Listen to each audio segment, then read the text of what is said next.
Joining us, soybean farmer and founder and president of the National Black Farmers Association, John Boyd Jr. Really good to have you, as always. How are things going? Well, it's the worst times in American history since the 80s for farmers in this country. And that letter that they wrote, I think it was a good step in the right direction, but we sending a letter to people who failed to do anything about the president's policies, which is our Congress. The president's tariffs, and you read a little bit of that letter that I don't agree with, is Biden didn't do this. Former President Obama didn't do this. These are the president's policies. These are his tariffs. In fact, the highest time I ever sold soybeans in my career, my 43-year career, was under President Obama for $18 a bushel. Under President Trump, I sold some of the lowest as $7 a bushel during his first presidency when he came in, and he done the same thing. He announced tariffs against China. China buys most of U.S. grown soybeans.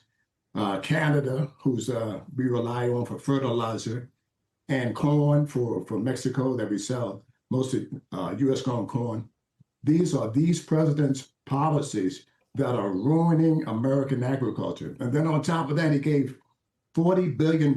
So he really sold out America's farmers and gave $40 billion to Argentina. And he promised us $12 billion in relief. So the president went down to Iowa last week and said, oh, I just gave farmers $12 billion. I want to tell all of the viewers that are watching this, the farmers have not received a dime of the $12 billion. And that's what the president does. He says things, and there's really no accountability. Black people love him, all these things.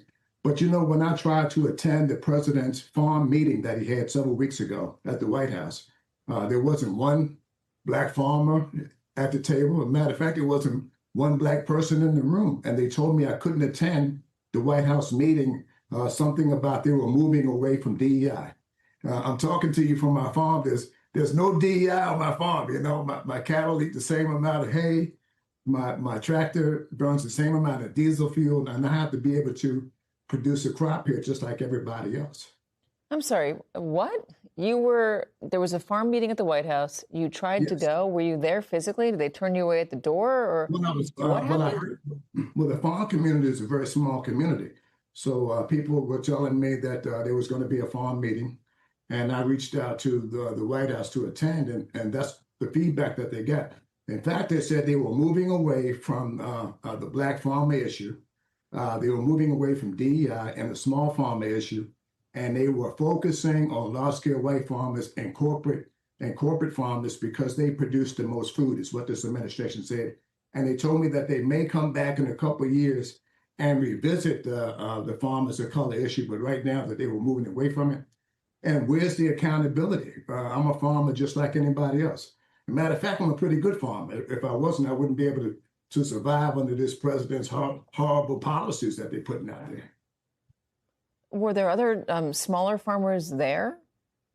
Not that I know of. And you guys could verify exactly who was at the table. But from what I was told, that there wasn't a black person in the room, right. Either in the audience or at the table. And this administration keeps saying that, it's not about race, it's not about color. But the president brought in South African white farmers and gave them a fast path to citizenship and going to provide them with a homestead, all these things that they've never done for a black person in this country. And they keep, this president has divided this country by the definition of race and made race relations in our country horrible at this time.